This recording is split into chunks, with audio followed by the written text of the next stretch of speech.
इसलिए विश्वामित्र जी महाराज बहुविधि करत मनोरथ है। विभिन्न प्रकार के मनोरथ करते हुए जा रहे हैं। कैसा मनोरथ करते हुए जा रहे हैं? कह रहे हैं कि मैं जब अयोध्या पहुंचूंगा क्या तो सच में राम मुझे मिल जाएंगे? क्या दशरथ जी महाराज मुझे राम को दे देंगे? बहुविधि करत मनोरथ है, जात लाग नहीं बार, करि मज्जन सरजू जल गए भूप दरबार। और वहां राजा दशरथ जी को जब पता लगा विश्वामित्र जी महाराज आए हैं, तो जैसा व्यक्ति आए उसका स्वागत वैसा ही करना चाहिए। प्राचीन काल की परंपरा थी। संत जब आते थे तो विद्वान ब्राह्मण व संतों को ले जाकर के बाहर तक उनका स्वागत करते थे। दशरथ जी महाराज ने उनका स्वागत किया। विधिवत स्वागत सत्कार करने के बाद में आसन पर बैठाया है और उसके बाद में उन्होंने क्या कहा? विविधि भांति भोजन कर बाबा, विविध भांति भोजन कर बाबा, मुनिवर हृदय हरस तब भावा। विविध भांति भोजन कर बाबा, मुनिवर हृदय हरस तब भावा। चरण में ले सुचारी, चरण में ले सुचारी, राम देंगे मुनि भय सुखारी। चरण में ले सुचारी, राम देंगे मुनि बिरति विसारी।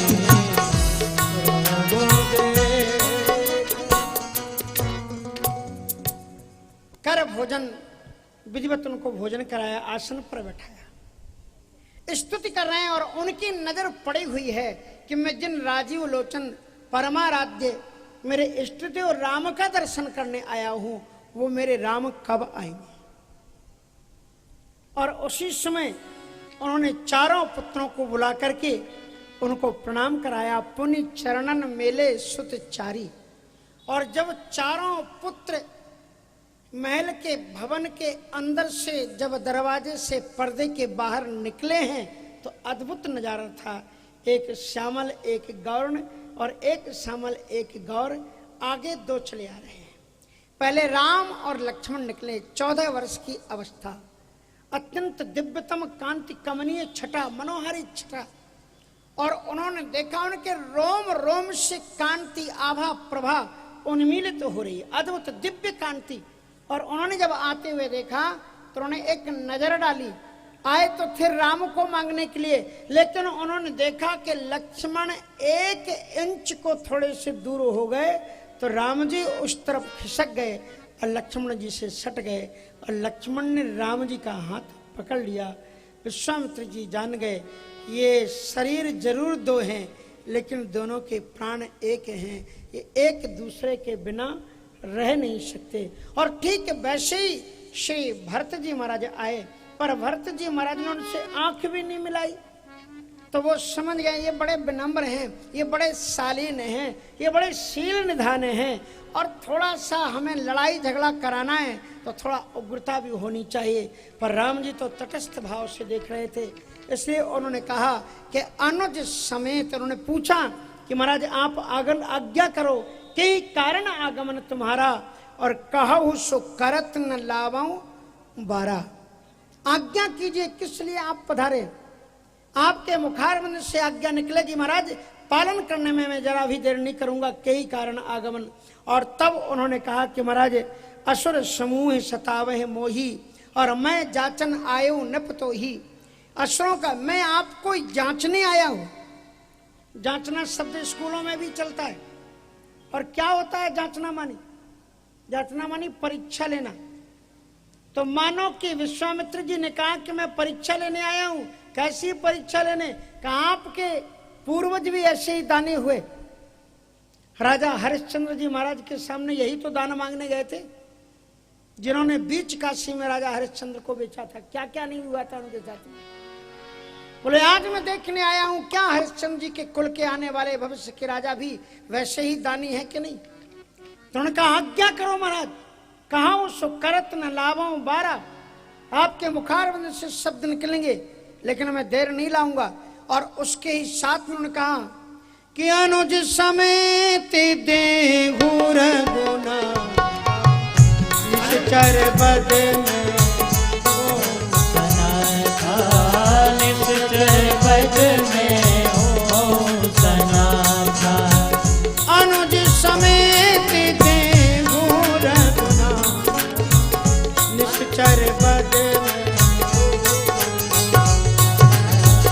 निश्चर बद में हो सनाथा। आए तो थे केवल राम को मांगने के लिए, लेकिन अनुज को क्यों मांग बैठे? वो जान गए थोड़े से में ही देख करके, विश्वामित्र जी जान गए कि जैसे एक लाइट जलती है ना, तो लाइट जलने के लिए 2 तारों की आवश्यकता होती है, एक लाल एक हरा, एक अर्थिंग का एक करंट का। तो लक्ष्मण जी की भ्रुकुटी को जो इन्होंने इतना मांगा, वे लक्ष्मण जी की भ्रुकुटी को देख रहे थे। और उसी समय उन्होंने कहा कि महाराज ये दोनों जब तक तार नहीं मिलेंगे तब तक प्रकाश होगा ही नहीं। राम जी अर्थिंग के तार हैं और लक्ष्मण जी आप खुद ही जान गए, लक्ष्मण जी महाराज करंट के तार हैं। जब तक दोनों को लेकर के नहीं जाएंगे तो बल्ब जलेगा कैसे? राम जी तो धनुष ही तोड़ेंगे, लेकिन जनक जी के हृदय में जो अज्ञान का अभिमान का धनुष रखा हुआ होगा, ये लक्ष्मण के बिना नहीं टूट सकता। राम जी तो हाथ ही जोड़ते रहेंगे, लेकिन परशुराम जी के जीवन में जो अहंकार का धनुष रखा रहेगा उसे तो लक्ष्मण जी ही तोड़ेंगे। इसलिए इनकी तो बहुत आवश्यकता है। इसलिए उन्होंने कहा अनुज समेत देहु रघुना। और जो ही इतना कहा महाराज दशरथ जी रोने लगे। चौथे पन पायऊ सोथ चारी, विप्र बचन विचारी। पन पायऊ सोथ चारी, विप्र बचन नहीं कहेउ विचारी। मांगहु भूमि धनु धन कोठा, सर्वस देहु आजु सहरोसा। मांगहु भूमि धेनु धन कोसा, सर्वस देहु आज सहरोसा। उन्होंने कहा चौथे पन पायु विप्र वचन नहीं कहू विचारी। हे ब्राह्मण देवता, आपने वचन विचार करके नहीं बोले। मैंने तो ये सोचा कि आप ब्राह्मण हैं और ब्राह्मण ज्यादातर जिन चीजों को मांगता है आप वही मांगेंगे। और आपने पूर्वज में पहले भी आप आए थे, तब भी आपने ये 2 चीजें ही मांगी थी, धन और कोष आपने मांगा था, और जिसके कारण ने आपने मेरे पिताजी को, मेरे पूर्वजों को बेचा था। सर्वस्व देव आज सहरोसा, मांगो भूमि धैनु धन कोसा। सर्वस्व देव आज सहरोसा। रोसा मानी क्या हुआ? बोले क्रोध को बर्दाश्त करके मैं आपको सब कुछ दे दूंगा। दान भी दे रहे और क्रोध भी आ रहा है। ये क्रोध कैसा है? क्योंकि दशरथ जी महाराज जब स्कूल में पढ़ते थे तो उन्हें पूर्वजों का इतिहास पढ़ाया जाता था, और उन्होंने पूर्वजों के इतिहास में पढ़ा था कि विश्वामित्र जी महाराज ने हमारे आदर्श राजा हरिश्चंद्र को कितना परेशान किया था। हरिश्चंद्र की कहानी तो आप जानते हो। बोलो हरिश्चंद्र का जीवन कठिन था या राम का जीवन कठिन था? किसका कठिन था? अगर आप देखोगे तो हरिश्चंद्र जी का चरित्र कठिन है। पुराने जमाने में गांव गांव में यह हरिश्चंद्र का नाटक दिखाया जाता था। हरिश्चंद्र की कथाएं सुनाई जाती थी बच्चों को, जिससे बच्चे संकल्प लेते थे कि हम भी हरिश्चंद्र की तरह सत्य ही बोलेंगे, दान परायण बोलेंगे, रहेंगे। ये चीजें सिखाई जाती थी पहले। तो एक दिन राजा हरिश्चंद्र ने स्वप्न में देखा कि उन्होंने विश्वामित्र जी को राज्य दान कर दिया। स्वप्न में देखा था। जागते ही उन्होंने पूरे मंत्रियों की मीटिंग की और कहा ये राज्य अब विश्वामित्र जी का। हम तो जागृत अवस्था में दिए गए वचन को भूल जाते हैं, लेकिन दशरथ जी महाराज ने स्वप्न में देखे हुए स्वप्न को सत्य करने के लिए विश्वामित्र जी को निमंत्रण भेज दिया, आइए महाराज। और उन्होंने नाटक हम लोग पढ़ा करते थे उस समय की एक लाइन याद है नाटक,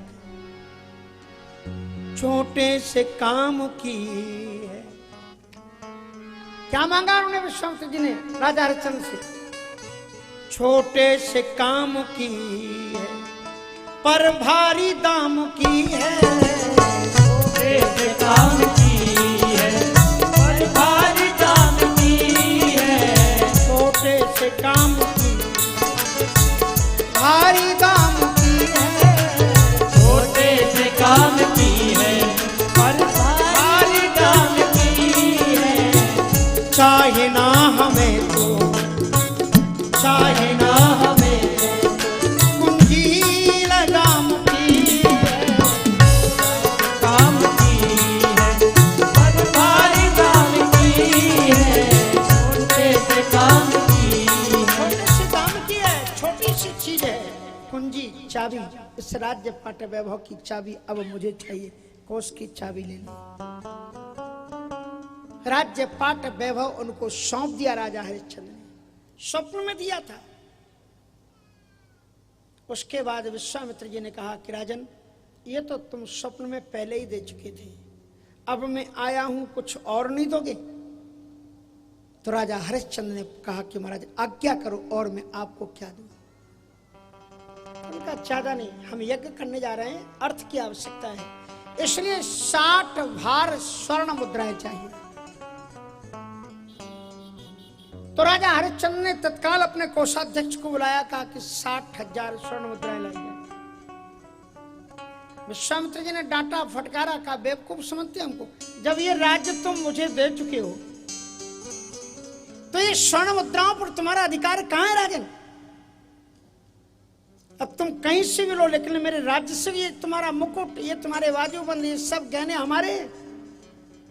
राजा हरिश्चंद्र ने भी सब कुछ, राम को तो वनवास दिया गया था, लेकिन इस राजा ने सब कुछ एक जोगी को दे दिया और अपने हाथों, उनको तो माता पिता ने वनवास मांगा था, लेकिन एक बाबा ने मांगा, उन्होंने सब कुछ दे दिया। उसके बाद कहा कि 60 भार सोना चाहिए।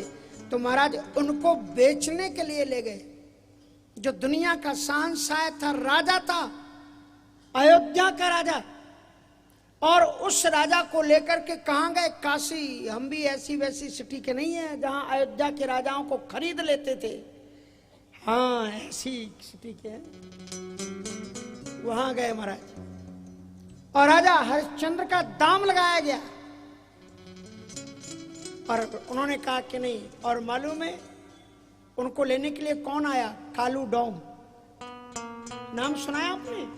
कालू मेहतर।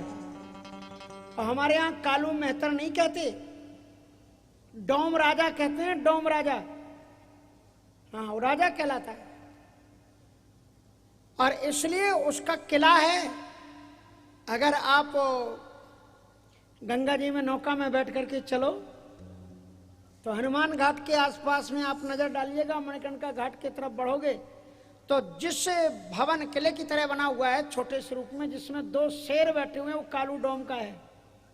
डोम राजा का है वो घर, डोम राजा कहते हैं। महात्मा लोग सब गए थे उसके यहाँ भोजन करने के लिए, अभी धर्म संसद हुई थी तब भी सिंधु परिषद। तो कहने का मतलब ये कि डोम राजा ने, वो डोम राजा के रूप में कोई और नहीं, साक्षात धर्म अवतार लेकर के आए थे राजा को खरीदने के लिए। क्योंकि धर्मो रक्षति रक्षिता, जब धर्म के रास्ते पर तुम चलोगे तो धर्म तुम्हारी रक्षा कर लेगा। और उनकी पत्नी को एक पंडित जी ने खरीदा बच्चे के भी दाम लगे। हद हो गई। राजा दशरथ जी ने यह चरित्र पढ़ा था कि एक विश्वामित्र ने मेरे पूर्वज को, और हद मालूम कब हुई? राजा को बेच दिया, उनकी पत्नी को बेचा गया।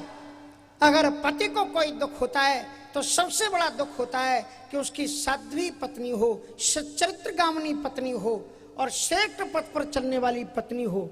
राम की पत्नी का तो हरण होता है, राम रोते हैं, लेकिन राजा हरिश्चंद्र की पत्नी का हरण नहीं हुआ है, उसका दाम लगाया गया है। सोचो पति के ऊपर क्या गुजरी होगी। और तारामती ऐसी वैसी रानी नहीं थी। आप लोगों के यहाँ जागरण होते हैं कि नहीं? जागरण इधर कम परंपरा है, दिल्ली और पंजाब तरफ जागरण की परंपरा है। जागरण का समापन कैसे होता है कोई जानता है? समापन में तारामती के गीत गाए जाते हैं, तारामती की कहानी सुनाई जाती है, और तारामती की कहानी को सुनने के बाद में देवी का जागरण पूर्ण हो जाता है। इतनी महान सती थी वो, ऐसी वैसी नारी नहीं थी तारामती। ऐसी तारामती का दाम लगाया गया। विश्वामित्र जी की परीक्षा इतने पर ही नहीं रुकी। सोचा और इनको कोई कष्ट दो, तो जिन पंडित जी ने उनकी पत्नी को खरीदा था, उन्हीं पंडित जी ने उस बच्चे को भी खरीद लिया था। और बच्चे की ड्यूटी थी, वो रोज फूल तोड़ने के लिए जाता था, ठाकुर जी के फूल के लिए। और फूल तोड़ने के लिए रोहिताश्व जिस समय गया, विश्वामित्र जी महाराज विषधर भुजंग बनकर के गए और उसे डस लिया। संत को ये करना चाहिए। विषधर भुजंग बनकर के उसे डसा और वो वहीं पर तत्काल शायद शरीर पड़ गया और मृत्यु उसकी हो गई। और फिर उसकी मां को किसने सूचना दी? विश्वामित्र जी ने ही दूसरा रूप धारण करके उसके भवन के पास में चिल्लाया कि फूल तोड़वे बाग में गयो कौन को लाल, उसे सर्प ने डस लिया आंखों देखा हाल। मां तड़पती हुई बावरी से होकर के दौड़ी हुई अपने बच्चे की लाश को गोद में लेकर के बहुत रोई। जीवन के दुलारे लाला तन की नैन को, जीवन के दुलारे लाला तन के नैन को, माता खड़ी है सन्मुखे, माता खड़ी है सन्मुखे, मधुर बैन बोलो यारा के प्यारे लाल तन के नैन को, जियरा के प्यारे लाल तन के नैन को। रोते रोते माँ उस बच्चे को रोते रोते लेकर के स्मशान में अंतिम क्रिया के लिए ले गई। छोटे बच्चे को दफनाया जाता है, जलाया नहीं जाता। और उस स्मशान में ड्यूटी किसकी थी? राजा हरिश्चंद्र। और नियम है कि जब तक कोई टैक्स ना ले लिया जाए तब तक मुर्दे को आप दफना नहीं सकते। और वो बच्चे को गोद में लेकर के उनकी पत्नी खड़ी है, और उसकी पत्नी की गोद में कौन है? उनका अपना राज दुलारा बेटा है। हरिश्चंद्र जी के आंखों से आंसू निकले, उन्होंने अपने वस्त्र से पोंछ लिया और उन्होंने कहा कि देवी, ये डोम राजा का घाट है, आप इस बच्चे को दफनाने आई हो, आपको टैक्स देना पड़ेगा। महारानी रोने लगी कि महाराज आप ये क्या कह रहे हो, मैं आपकी पत्नी हूं, और ये आप एक बार इसको देखिए, ये आपका बच्चा है। बाग में फूल तोड़ने के लिए गया था, जब मैं आई मैंने इसको गोद में उठाया, ये माँ माँ कहकर के नहीं रो रहा था, इसने बाबूजी बाबूजी कहते हुए अपने प्राणों को छोड़ा। और इस बच्चे को लेकर के आई और आप कहते मुझे टैक्स चाहिए, मैं कहां से टैक्स ला करके दूं? आप तो जानते हैं कि मैं बेची गई हूं, मेरे पास में एक भी धेला नहीं है, मैं कहां से टैक्स दूं? राजा हरिश्चंद्र ने कहा कि महारानी, भावुकता के विचार सिद्धांत परिवार में चलते हैं और मैं इस समय राजा के साथ में धोखा नहीं कर सकता। टैक्स तो तुम्हें देना होगा। कहां से टैक्स ला करके दूं? कहा तुम्हारी ये जो साड़ी है, ये राजमहलों की साड़ी है, इसके किनारे में सोने के तार हैं, इसलिए इसका एक पल्लू फाड़ करके आप मुझे टैक्स में दो।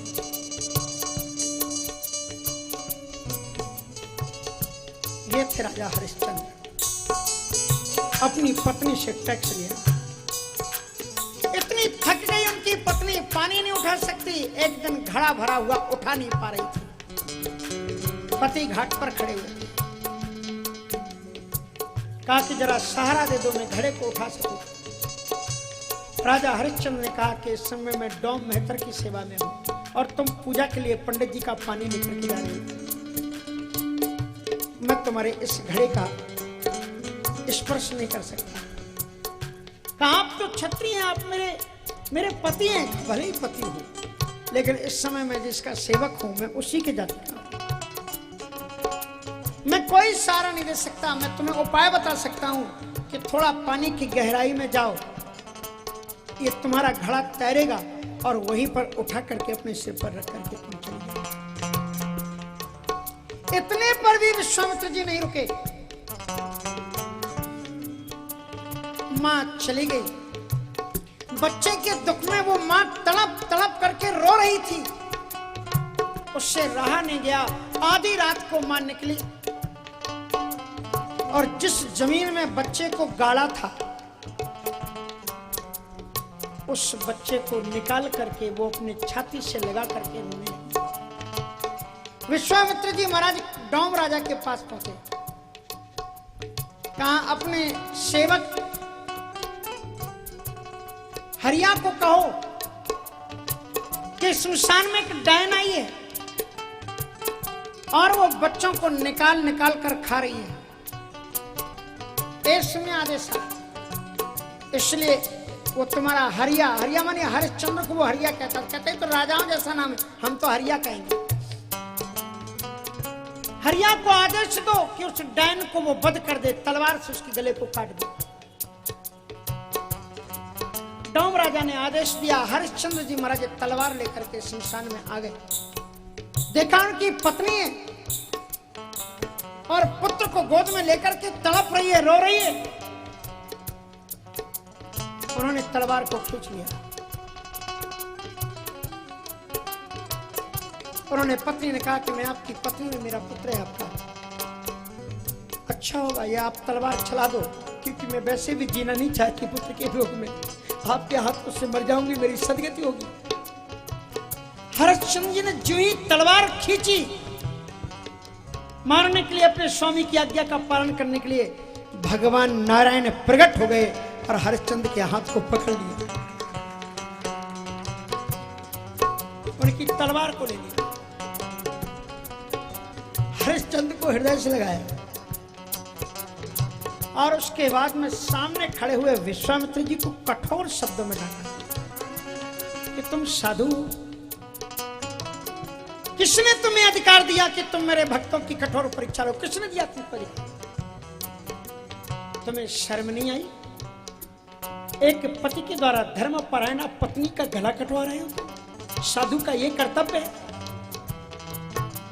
मैं तुम्हें श्राप देता हूं, तुम मेरी उपासना करते हो, तुम्हारा कोई भी यज्ञ जप तब तक पूरा नहीं होगा, क्योंकि मैं इसी वंश में, इस वंश का बेटा बनकर के प्रादुर्भूत होऊंगा और तुम्हें इसी वंश के एक राजा के सामने झोली फहरानी पड़ेगी, और जब मैं तुम्हारे साथ जाऊंगा तभी तुम्हारा यज्ञ पूरा होगा। दशरथ जी महाराज को हरिश्चंद्र की जो कठोर नृशंस परीक्षा ली गई थी, रोहिताक्ष को जो सर्प बनकर के डसा था,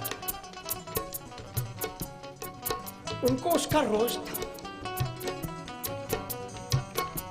फिर भी उन्होंने कहा कि आप पंडित जी हैं, ऋषि ने कहा, ऋषि तो बहुत ऊंची चीज हो जाती है। ब्राह्मण का कहा, ब्राह्मण मांगता है, आपने ब्राह्मणत्व को ग्रहण किया है और वो गुण आप में आ गए हैं मांगने वाले, क्योंकि शौर्य तेजो धृतराष्ट्रो युद्धे चाप पलायनम, ये क्षत्रिय का गुण तो है नहीं मांगना, लेकिन आप में वो मांगने का धर्म आ गया। तो उन्होंने स्पष्ट रूप से कहा, मांगो भूमि धनु धन को, मांगो भूमि धनु धन को, सर्वस्व देव आज सहरो, सर्वस्व देव आज सहरो। बचपन में मैं था ना महाराज, आपके चरित्र को पढ़ करके गुस्सा ऐसा आता था कि ये बाबा अगर मिलेगा तो मैं भी ऐसे ही तलवार खींचूंगा, लेकिन आप मेरे दरबारे पर आए हैं, मैं रोज को दबाता हूं। मांगा हो भूमि धन धन को, लेकिन ब्राह्मणों को जो चीजें मांगते वही मांगो, भूमि मांगो, धन मांगो, कोष मांगो। आज मैं रोज को बर्दाश्त करके सब कुछ देने के लिए तैयार हूं। चलो अगर आपकी आदत पड़ गई हो दूसरे के प्राण लेने की और दूसरे के देह लेने की, अगर आपको आदत पड़ गई हो ना, तो देहि प्राणे ते प्रिय कछुना, देह प्राणे ते प्रिय कछुनाई, देहि प्राणे ते प्रिय कछुनाई, देह प्राणे ते प्रिय कछुनाई, सो मुनि देहु निमिषे प्रमाण, तो मुनि देहु निमिषे प्रमाण। देह और प्राण से बढ़कर के कुछ भी अच्छा नहीं होता, कुछ भी प्रिय नहीं होता, लेकिन आप मांगिए। मैं भी राजा हरिश्चंद्र की तरह एक पल की देरी नहीं करूंगा। देह प्राण ते प्रिय कछु नाही, सो मुनि देहु निमिष एक माही। लेकिन महाराज साफ साफ कह देता, सब सोते मोहि प्रिय प्राण की ना, सब सुख मोहि प्रिय प्राण की नाई, राम देते नहीं बनय गोसाई, राम देते नहीं बनय गोसाई। कभी कभी हम लोग लीला देख लेते हैं, सुन लेते हैं, लेकिन अपने दिमाग में कुछ नहीं आती। ये दशरथ जी का चरित्र बहुत लोगों ने देखा और सुना, किसी के समझ में नहीं आया, लेकिन इसको अच्छे कायदे के साथ में किसी ने देखा तो वो मंथरा था। कैकेयी से कहा कि राम को वनवास मांगने के पहले राम की सौगंध खवा लेना। बोले क्यों? वो वचन से, बोले हाँ वो वचन से पलट जाते हैं। देखा था विश्वामित्र जी के सामने कितने बड़े दानी बन रहे थे, और जहां से उन्होंने कहा कि राम, तो कहने लगे हैं महाराज सब सोते मोहि प्रिय प्राण की नाई, सब सुख मोहि प्रिय प्राण की नाई, राम देते बनय गोसाई, राम देते नहीं बनय गोसाई। सब सुख मोहि प्रिय प्राण की नाई, सभी पुत्र मुझे प्राणों के समान प्रिय हैं, पर राम को मैं नहीं दे सकता। राम देत नहीं बनाए गोसाई।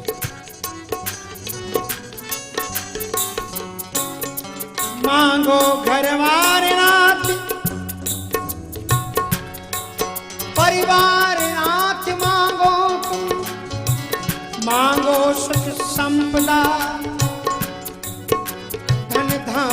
आप मांगिए पर दीन बंधु तुलसीनाथ होके दयाल साधु दशरथ के जीवन धन राम को न मांगिए दशरथ के जीवन राम को न मांगिए सब सुत मुहि प्रिय प्राण की नाई लेकिन राम देत नहीं बनाए गोसाई। अब महाराज उन्होंने तो साफ ही कह दिया कि राम देते नहीं बनते। तो उन्होंने पूछा कि तुम क्यों नहीं दे सकते हो, तुम इतने बड़े बड़े दानी राजा हरिश्चंद्र ने सब कुछ दे दिया।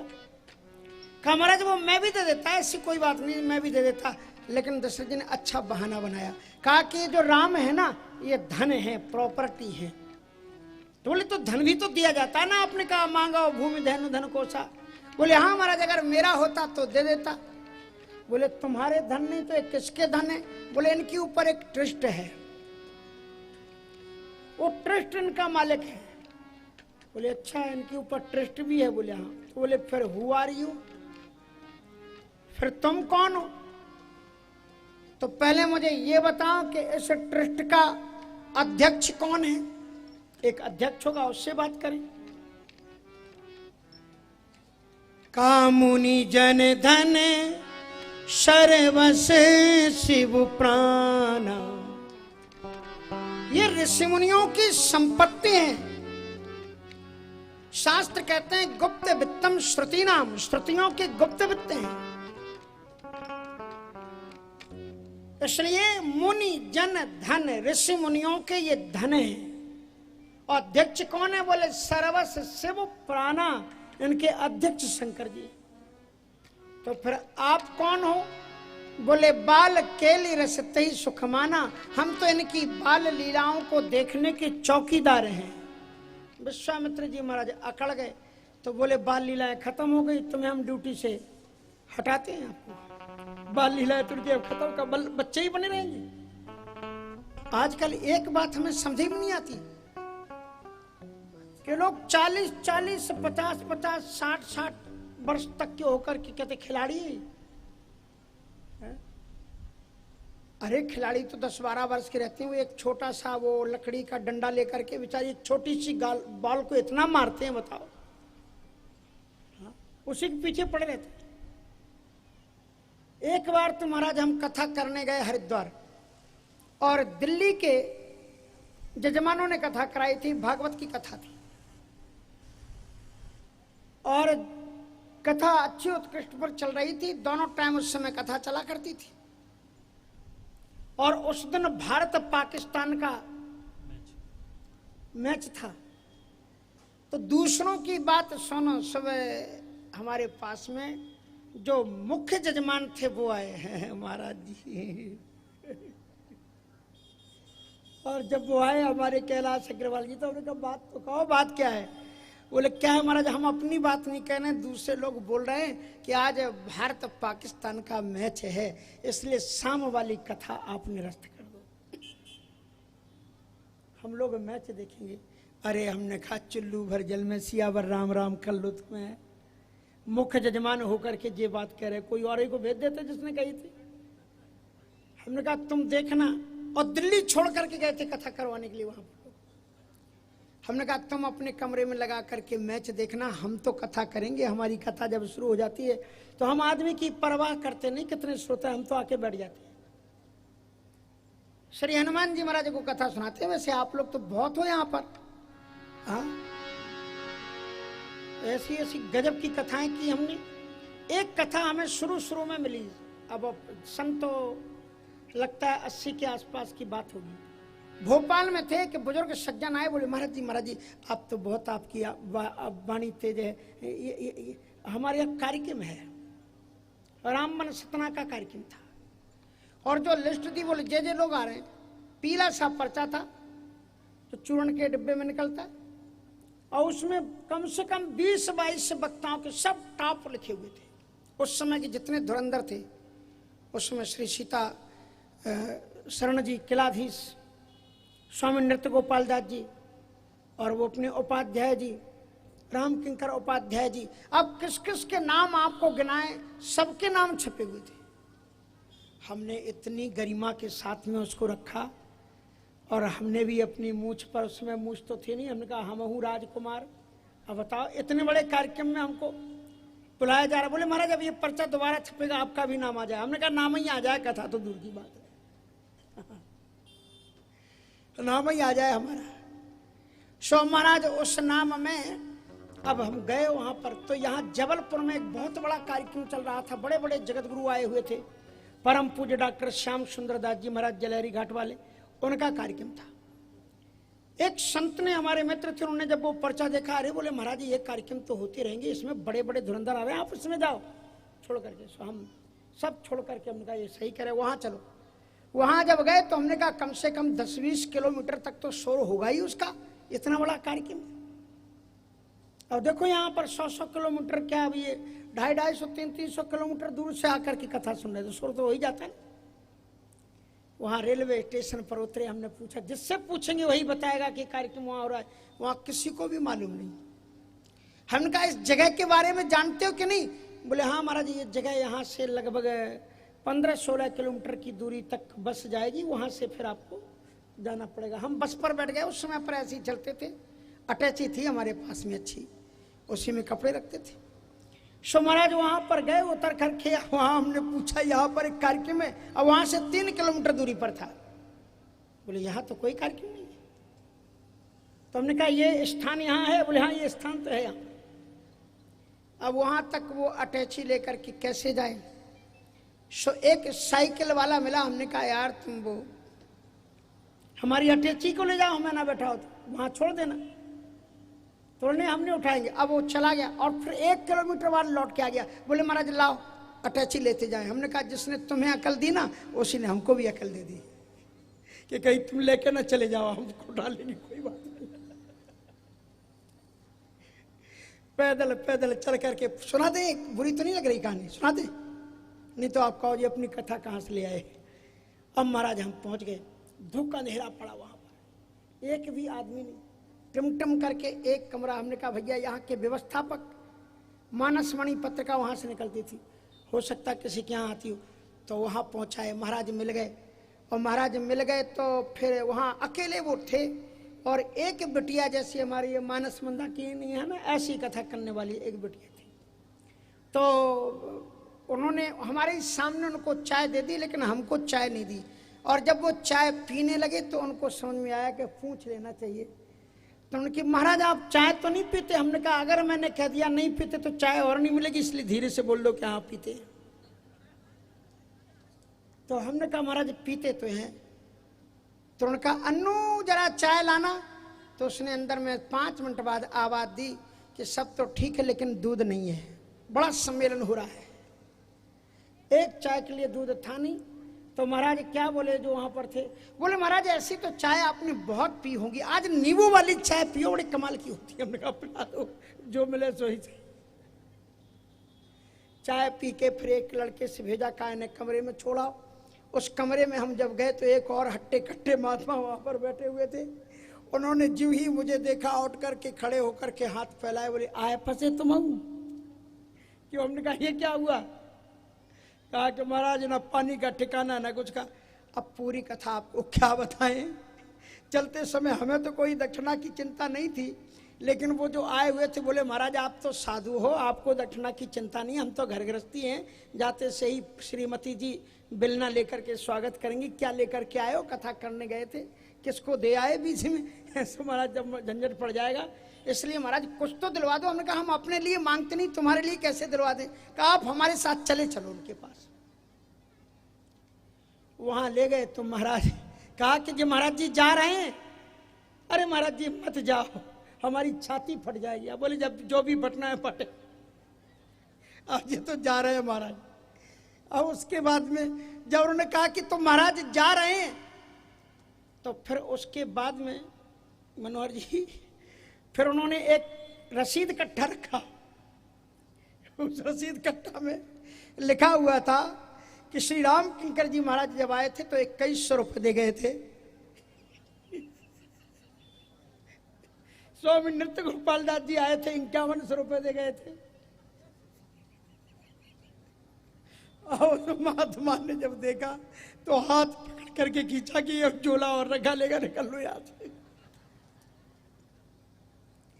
ऐसी थोड़ी कथाएं होती है, ऐसी कथाएं करते करते अभी आपके बीच में बैठे हैं।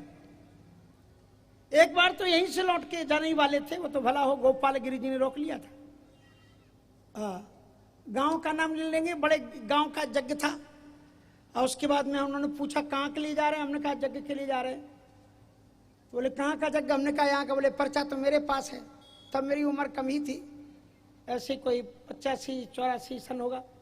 उन्होंने देखा, बोले इस पर्चे में तो आपका नाम है नहीं। स्वाभिमानी में बड़ा था, हमने कहा नाम नहीं तो लौट जाएंगे यहीं से। लौटने लगे तो महाराज ने स्नान कराया। गोपाल गिरी बड़े अच्छे संत हैं, यहीं बस स्टैंड पर रहते हैं। अभी भी मैं मिला था 2-3 दिन पहले। गर्म पानी, अपरिचित साधु को अच्छे से गर्म पानी से स्नान कराया। हमने कहा ये बाबई में बलराम दास जी। बोले वो बाबई महाराज दूसरी है, ये दूसरी बाबई है, आप भी थे साथ में। हाँ, तो उन्होंने स्नान कराया और उसके बाद में पराठे खिलाए। कहा महाराज जब यहाँ तक आ ही गए हो तो यज्ञ का सामान खरीदने के लिए ये जीप आती जाती है, आप बैठ करके वहां तक हो आओ। फिर वहां गए, फिर तो कथा ने चमत्कार किया, सम्मान हुआ, सब अच्छा। गांव के लोग बहुत अच्छे थे। उन सभी ने कहा महाराज हमें जानकारी थी नहीं, तो महाराज ने आपको अलग बुला लिया था। गांव के हाथ में जब समिति बन गई तो फिर हम लोगों ने अलग वक्ता बुलाए, उसमें आपका नाम नहीं था, इसलिए गलती हुई। नहीं तो आपका ये क्षेत्र संतों का बहुत सम्मान करता है। और जहां नर्मदा जी की पवित्र धारा हो, जिस नर्मदा के किनारे किनारे संत लोग परिक्रमा करते हैं, उस क्षेत्र के लोग अगर संतों का सम्मान नहीं करेंगे तो दुनिया में कौन लोग होंगे जो दुनिया में संतों का सम्मान करेंगे। आप नर्मदा पुत्र हो, नर्मदा तनय हो, आप सब नर्मदा मैया का सींचा हुआ अन्न आप खाते हो, उनका दिया हुआ पानी आप पीते हो, इसलिए नर्मदा लाल हो। तो महाराज अद्भुत बात हुई, का मुनि जन धन, ये ऋषि मुनियों के धन है। सर्वस्व शिव प्राणा, और शंकर जी इनके सर्वस्व अध्यक्ष है।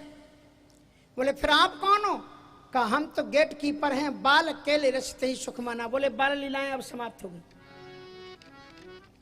और फिर विश्वामित्र जी ने कहा कि आप कहते हो ऋषि मुनियों के ये धन है, तो उन्होंने अपनी दाढ़ी पर हाथ फेरा। बोले हमारी दाढ़ी दिखाई पड़ रही है आपको? धन है तो हम ऋषि मुनि नहीं है क्या? सप्तऋषियों में हूं मैं, तो मेरे भी धन हुए ना। और कोई भी व्यक्ति बैंक में पैसा किस लिए जमा करता है? कि जरूरत पड़ने पर उसे काम आ जाए। और आज ऋषि मुनियों को राम की जरूरत है अपने धन की, तो आप मना करते हो उनके मालिक बन करके। इसलिए विश्वामित्र जी महाराज ने कहा, आप कहते हो कि ट्रस्ट की संपत्ति है, तो ट्रस्ट की संपत्ति भी तो दूसरे के उपयोग के लिए होती है, लेकिन एक नियम होता है कि जो भी व्यक्ति उस वस्तु का, ट्रस्ट की संपत्ति का उपयोग करे, चाहे वो अध्यक्ष हो, चाहे मंत्री हो, चाहे जो भी हो, उसको भी उसकी निर्धारित की गई शुल्क जमा करानी चाहिए। जो निश्चित किया गया कि इतनी शुल्क लगेगी, उसको भी करना चाहिए। तो बोले कोई बात नहीं, हम भले ही ट्रस्टी हैं, राम मेरे हैं, हमारे धन हैं, लेकिन हम आपको वचन देते हैं राम को लेकर के जाएंगे तो किराया भी हम आपको देंगे। बोले किराया कैसे? कहा हम आपके 2 पुत्र लेकर के जा रहे हैं, और जब वापस करेंगे तो 4-4 बहुओं के साथ में हम इनको वापस करेंगे, इसलिए अब तो ले जाने दो। तब वशिष्ठ बहु विधि समझा, तब वशिष्ठ बहु विधि समझा, तब वशिष्ठ बहु विधि समझा, तब वशिष्ठ बहु विधि समझा। विश्वामित्र जी महाराज के लिए बड़ा प्रिय था। विश्वामित्र जी ने कि राजा दशरथ जी महाराज मान जाएं, लेकिन दशरथ जी महाराज ने साफ साफ कह दिया कि राघव को न दूंगा मरते मरते, राघव को मैं न दूंगा मुनिनाथ, मरते मरते मेरे प्राण ना रहेंगे,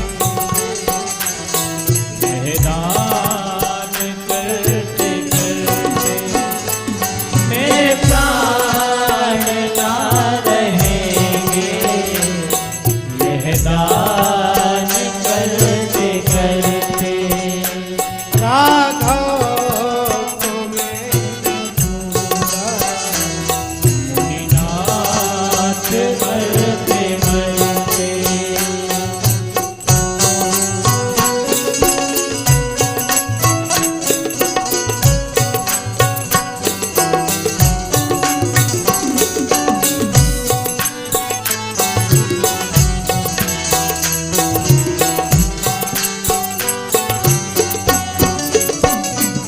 जल के बिना कदाचित मछली तरी धारे। जल के बिना कदाचित मछली शरीर धारे। जल के बिना कदाचित मछली तरी धारे। जल के बिना कदाचित मछली शरीर धारे। पर मैं न जी सकूंगा इनके बिना निहारे। पर मैं न जी सकूंगा इनके बिना निहारे। जल के बिना कदाचित मछली तरी जल के बिना कदाचित मछली शरीर धारे। पर मैं न जी सकूंगा इनके बिना निहारे। पर मैं न जी सकूंगा इनके बिना निहारे। इनके बिना निहारे कौशिक शिहर रहे हैं मेरे अंग धरते धरते। कौशिक शिहर रहे हैं मेरे अंग धरते धरते। राघव को मैं न दूंगा मुनिनाथ मरते मरते।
मीर करते करते राघव मैं न दूंगा विनाश मरते मरते राघव को मैं न दूंगा विनाश मरते मरते विनाश मरते मरते विनाश मरते मरते। राजा दशरथ जी महाराज रोते हुए उनके चरणों में गिर पड़े। उन्होंने कहा, महाराज ये छोटे छोटे बच्चे हैं और निशाचर कितने छल छद्म करते हैं। मैं ये नहीं कहता इनमें पुरुषार्थ नहीं, लेकिन हमारे बच्चे अभी छल कपट से रहे थे। कौन राक्षस ने छल पूर्वक इनको घाव दे दे। महाराज ये मेरे प्राणाधार हैं, इसलिए आप मुझे आज्ञा करो ना। हमारी संपूर्ण सेना आपके साथ चलने के लिए तैयार है। पर दशरथ जी महाराज का केवल समस्या राक्षसों को मारने की नहीं थी, उनके पास में एक समस्या और है। उन्होंने कहा है कि निश्चर वध मैं हो सनाथा। इस सनाथा शब्द में उनका दर्द छुपा हुआ है कि मैं अभी अनाथ हूं। अनाथ कौन होता है जिसका कोई नाथ ना हो? का मेरे नाथ, जब से मैंने राजा हरिश्चंद्र की परीक्षा ली है तब से मेरे नाथ रूठे हुए हैं और मुझे पता लग गया है कि मेरे नाथ आपके बेटे के रूप में अवतरित हुए हैं। इसलिए राजन, आप राक्षसों को तो वध कर सकते हो, लेकिन जो मेरा रूठा हुआ नाथ है उससे आप नहीं मिला सकते। इसलिए मेरी भी संवेदना को आप समझने की चेष्टा कीजिए। इस बात को एक महात्मा ही समझ सकता था और महात्मा समझ गया। तब वशिष्ठ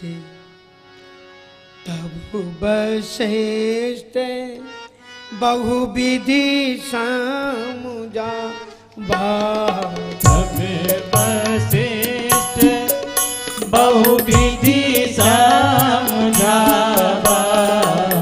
पोषण नासे कहाँ पावा निपेशन नासे कहाँ पावा। तब वशिष्ठ बहुविधि।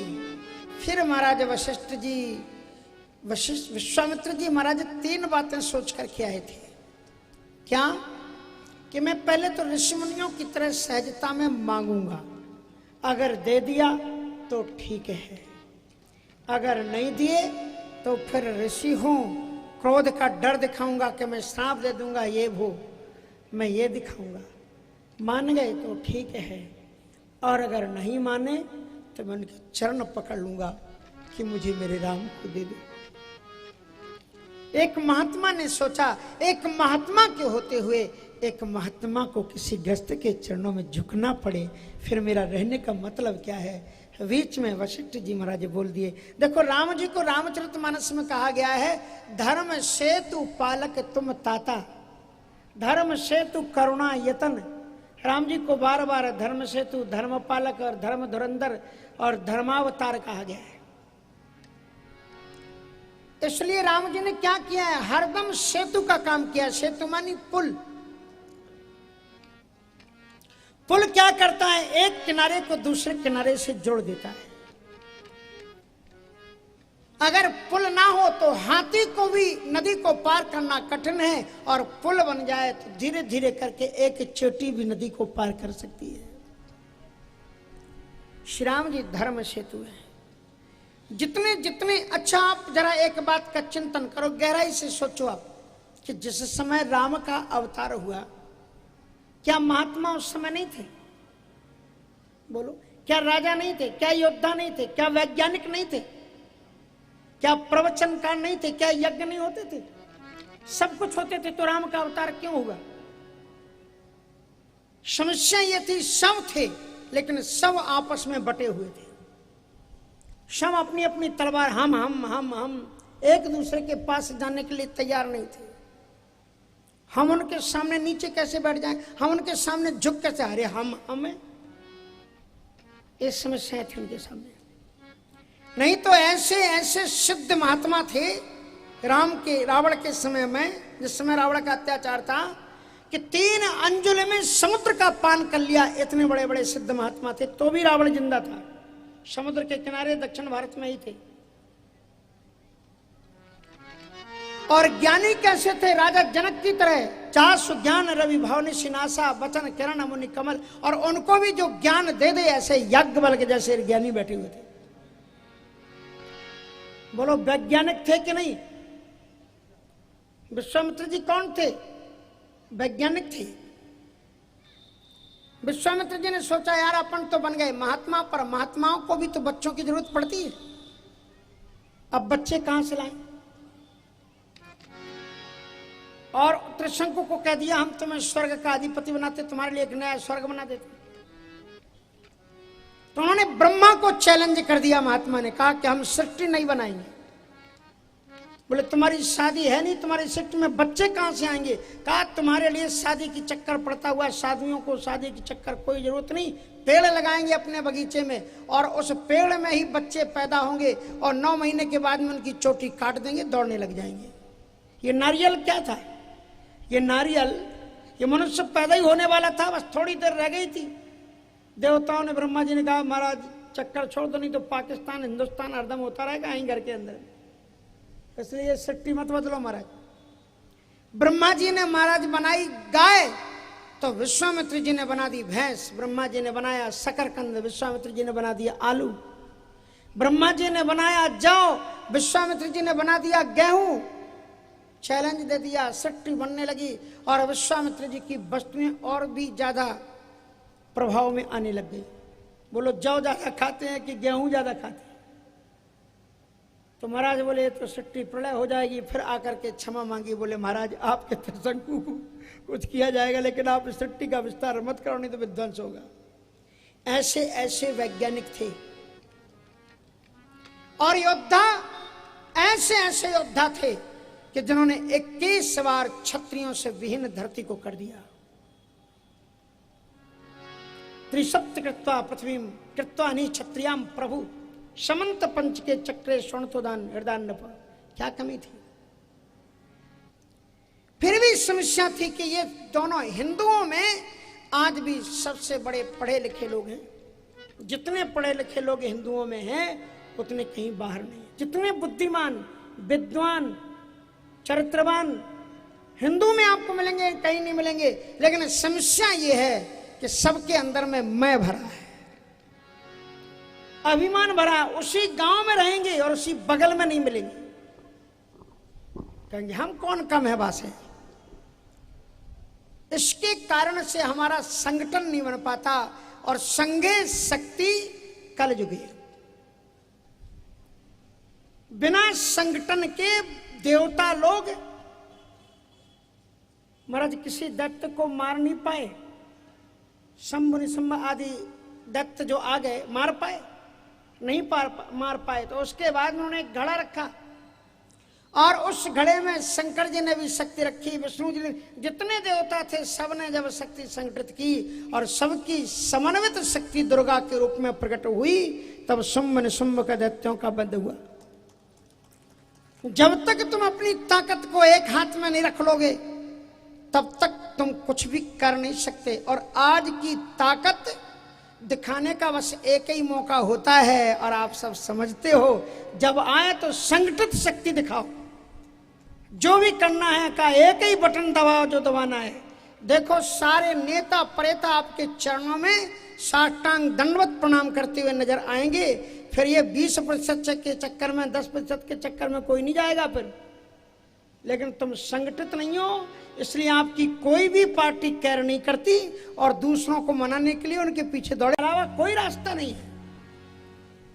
जिस प्रदेश में हिंदू नहीं है वो प्रदेश हिंदुओं के हाथ से खिसक रहे हैं। जिस क्षेत्र में हिंदू नहीं है वो प्रदेश हिंदुओं के हाथ से खिसक रहे हैं। धीरे धीरे भारत क्या बनेगा पता नहीं। इसलिए हिंदुओं अपने आप को जगाओ और अपनी शक्ति को संगठित करो, भवानी का रूप धारण करो और शुंभ और निशंभ दैत्यों को वध करके अपना साम्राज्य स्थापित करो। ये आपका कर्तव्य है। बात मानो न मानो खुशी आपकी, हम तो परदेसी कल अपने, अभी 2-3 दिन बाद। हाँ, इसलिए मानना जरूरी है, नहीं मानोगे तो पछताओगे। सब थे, राम जी ने क्या किया? सबको एक किया। पुराणों में पढ़ना, विश्वामित्र जी की, वशिष्ठ जी की बनती नहीं थी, लेकिन राम ने अवतार लेकर के क्या किया? दोनों ऋषियों के बीच में सेतु बन गए।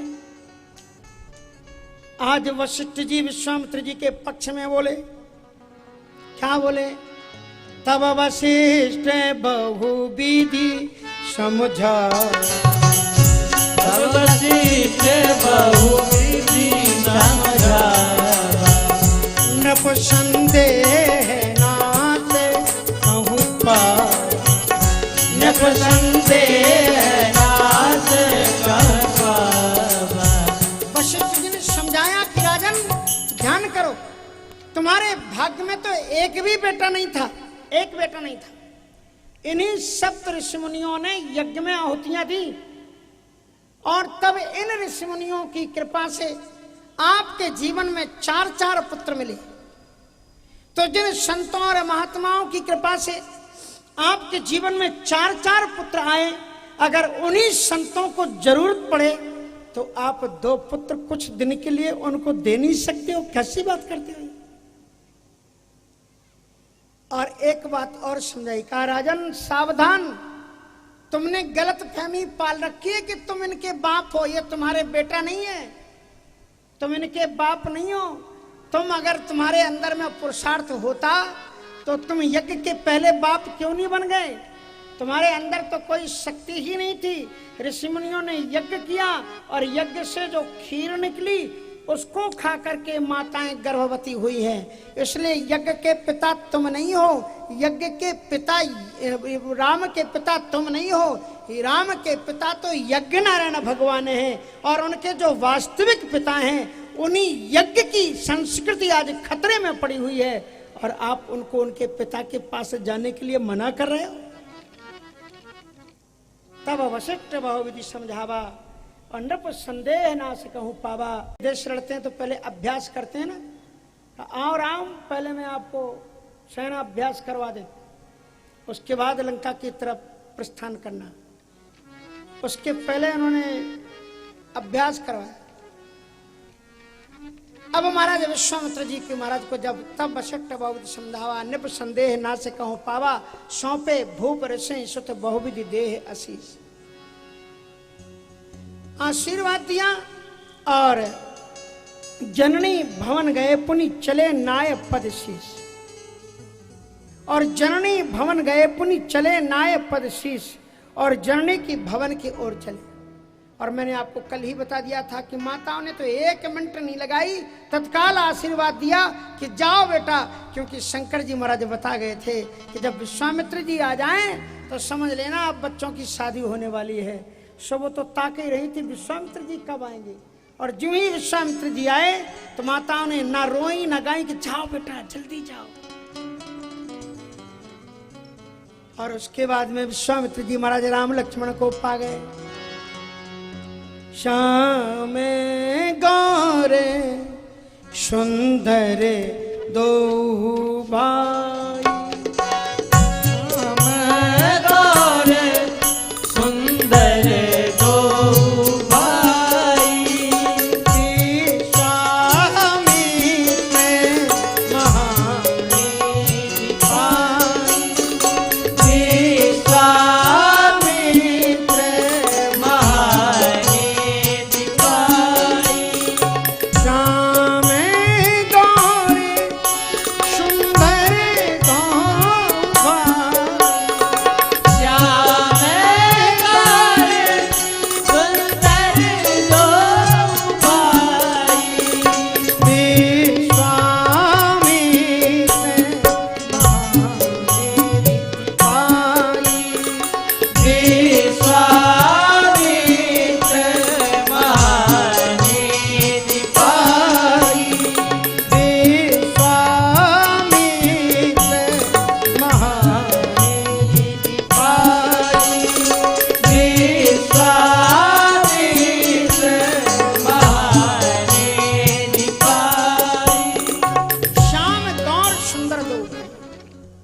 राम लक्ष्मण मिल तो गए, सुंदर निधि पाई।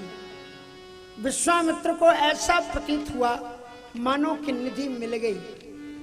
निधि क्या है भक्त की? बोले भक्ताएं चित्रा भगवानी संपदो, भक्त के चित्त की सच्ची संपत्ति तो उसका भगवान ही है। और वो मिल गए। लेकिन बाद में बड़े उत्साह से भरे, छाती फुला करके विश्वामित्र जी चले। और फिर बाद में याद आई कि कैसे पिताजी से चिपक करके रो रहे थे। देखो, हम इनके जैसे कोई लगते नहीं। अरे हमने कितनी तपस्या की, हमसे भी तो थोड़ा प्रेम होना चाहिए, महात्माओं से भी। विश्वामित्र जी ने सोचा कहीं ऐसा तो नहीं कि ये साधारण राजकुमार हो और सुंदर सौंदर्यता के चक्कर में आकर के उनको भगवान माने बैठे।